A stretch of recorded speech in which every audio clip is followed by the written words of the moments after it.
আলাইকুম। আমি আজকে সপ্তম শ্রেণী মূলদ ও অমূলদ সংখ্যার অধ্যায়টি নিয়ে কথা বলবো। আমরা প্রথমে শিখব মূলদ ও অমূলদ কি। মূলদ হচ্ছে স্বাভাবিক সংখ্যা, পূর্ণ সংখ্যা ও ভগ্নাংশ সম্পর্কে ধারণা পেয়েছে। এরকম সকল কিছুকেই মূলদ সংখ্যা হিসেবে আমরা জেনেছি। সংখ্যা জগতে কিছু সংখ্যা রয়েছে যেগুলো দুটি পূর্ণ সংখ্যা অনুপাতে প্রকাশ করা যায় না, এগুলো অমূলদ সংখ্যা নামে পরিচিত। আমরা মূলদ ও অমূলদের সংখ্যাটা ভালোভাবে দেখলে বুঝতে পারবো যে অমূলদ সংখ্যা হচ্ছে দুটি সংখ্যা জগতে দুটি পূর্ণ সংখ্যার অনুপাতে প্রকাশ করা যায় না এমন কোনো অনুপাত। আচ্ছা, মূলদ ও অমূলদের একটি পাঠ হচ্ছে বর্গ ও বর্গমূল। বর্গ কি আমরা সকলেই বুঝে থাকি। আমি এটি খাতায় দেখে বুঝাচ্ছি। বর্গ হচ্ছে চারটি কর্ণই সমান।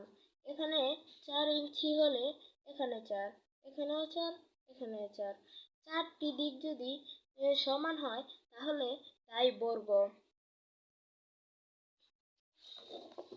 আচ্ছা, বর্গ একটি আয়ত যার বাহুগুলো পরস্পর সমান। বর্গের বাহুর দৈর্ঘ্য ক একক হলে বর্গক্ষেত্রের ক্ষেত্রফল হবে ক গুণ ক বর্গ একক বা ক স্কয়ার বর্গ একক। আমরা ক গুণ ক একে সংক্ষেপে ক স্কয়ার বলতে পারি।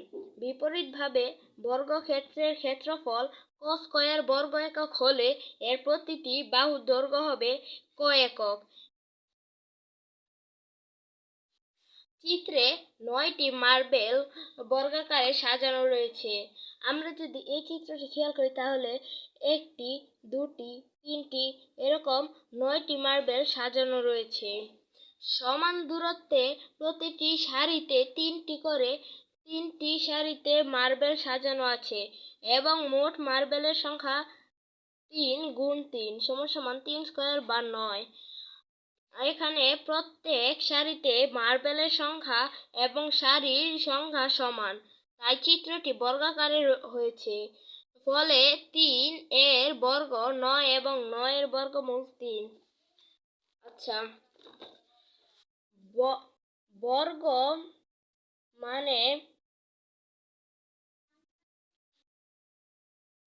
মানে হচ্ছে যার সকল দিক কি সমান।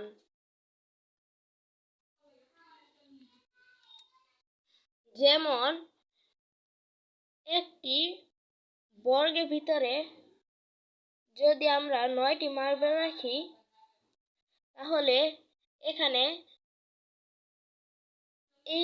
এখানে উপর পাশেও 3টি এবং উপরের দৈর্ঘ্য 3, পাশাপাশি দৈর্ঘ্য 3, তাহলে এটা একটি বর্গ। এখন আমরা যদি সকল দিকে 3 থাকে তাহলে আমরা দুটি পাশের 3 গুণ করে বর্গের আসল মাপটা বের করতে পারি। যেমন 4টি পাশেই 3 আছে, তাহলে আমরা দুটি 3 নিলে 3 গুণন 3 সমান 9। এছাড়া আমরা সংক্ষেপে বলতে পারি 3 গুণন 3 সমান 3 স্কয়ার। এখানে আরেকটি কথা আছে, স্কয়ার মানে 2। স্কয়ার মানে একটি সংখ্যার দ্বিগুণ, যেমন 3 স্কয়ার, এর মানে 3 গুণ 3। আবার 2 স্কয়ার সমান 2 গুণ 2। তাহলে আমরা বর্গ ও বর্গমূল শিখে ফেললাম। এরপরে আমরা শিখব পূর্ণবর্গ সংখ্যা।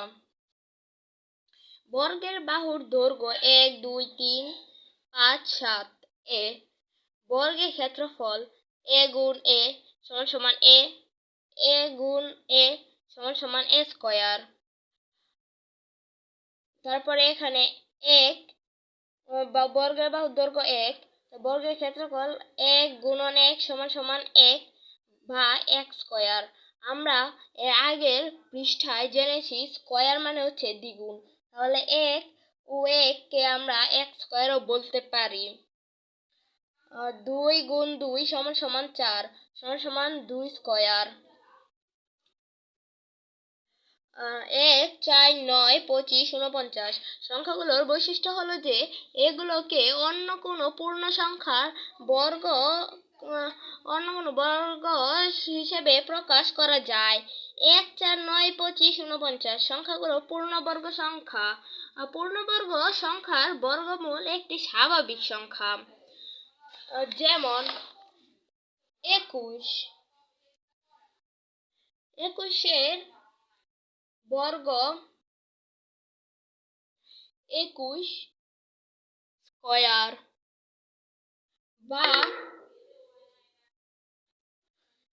বা 21 গুণন 21 সমান সমান, আমরা এটা ক্যালকুলেটর বা নিজ হাতে করতে পারি, 441। গুণ করার আপনারা যেহেতু সপ্তম শ্রেণীতে পড়েন, আপনারা নিশ্চয়ই জেনে থাকবেন গুণ করার বিভিন্ন পদ্ধতি রয়েছে। এর মধ্যে আপনারা যদি 21 গুণন 21 এটি এভাবে করলে কঠিন মনে হয়, আপনারা এটি নিচে নিচে করতে পারেন। 1 1 1 1 দুগুণে 2।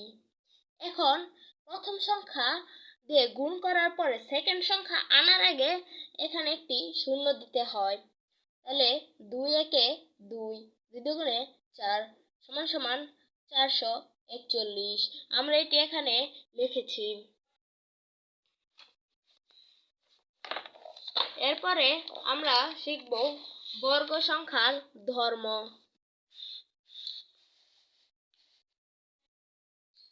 বর্গ সংখ্যার ধর্ম নিচের সারণীতে 1 থেকে 20 সংখ্যার বর্গ সংখ্যা দেওয়া হয়েছে, খালি ঘরগুলো পূরণ করো।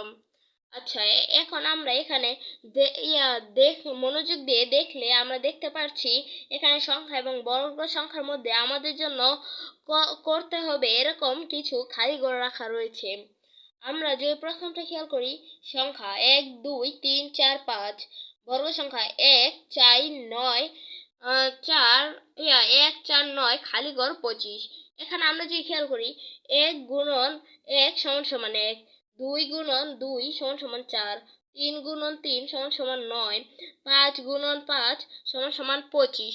তাহলে আমরা সকল দিয়ে খেয়াল করলে একই সংখ্যা দুইবার, মানে এখানে বর্গে আমরা যেই এর আগের পৃষ্ঠায় যেই জিনিসটা বুঝিয়েছি বর্গ যার সকল দিকই সমান, এখানে সেই দিকটি প্রকাশ পেয়েছে।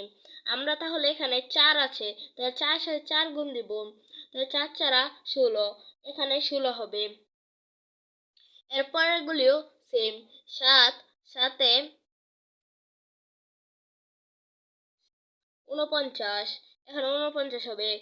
10 10 এ 100, এখানে 100 হবে। এভাবে আমরা সকল অঙ্কই করতে পারবো।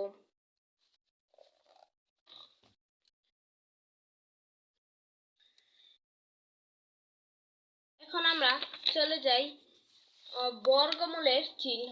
আচ্ছা, আমরা বর্গমূলের চিহ্ন বর্গমূলের চিহ্ন কি সেটা আমরা জেনে থাকি। বর্গমূলের চিহ্ন হলো root over, root over, root over,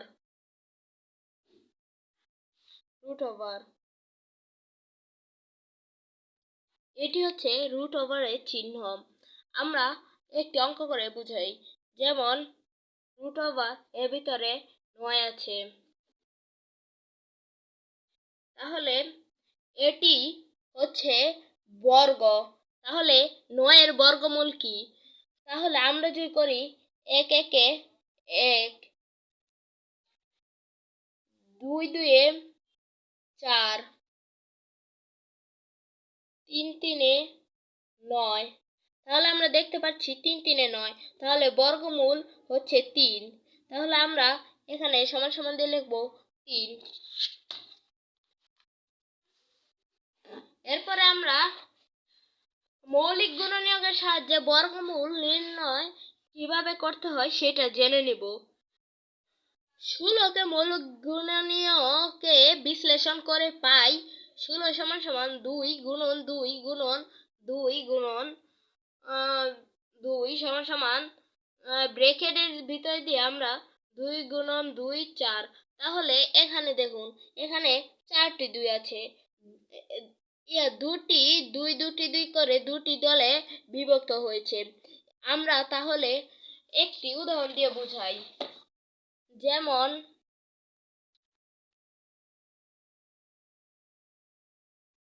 12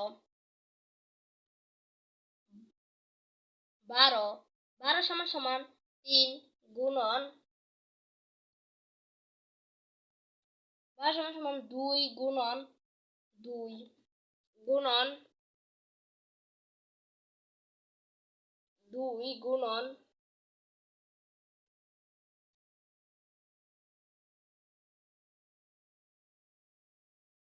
sorry, আমি আসলে এখানে একটু ভুল করে ফেলছি।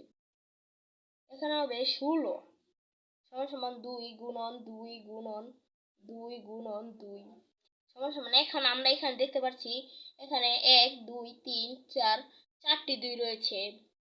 4টি 2 এর মধ্যে আমরা যদি দুটি 2 করে বিভক্ত করি তাহলে এখানে এই দুটি এবং এই দুটি আসে।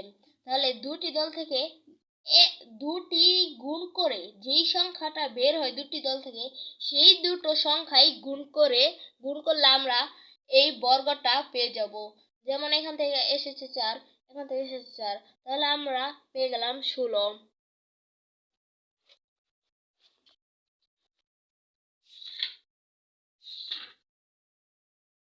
আচ্ছা, এবারটা আমি একটা উদাহরণ দেখাই। যেমন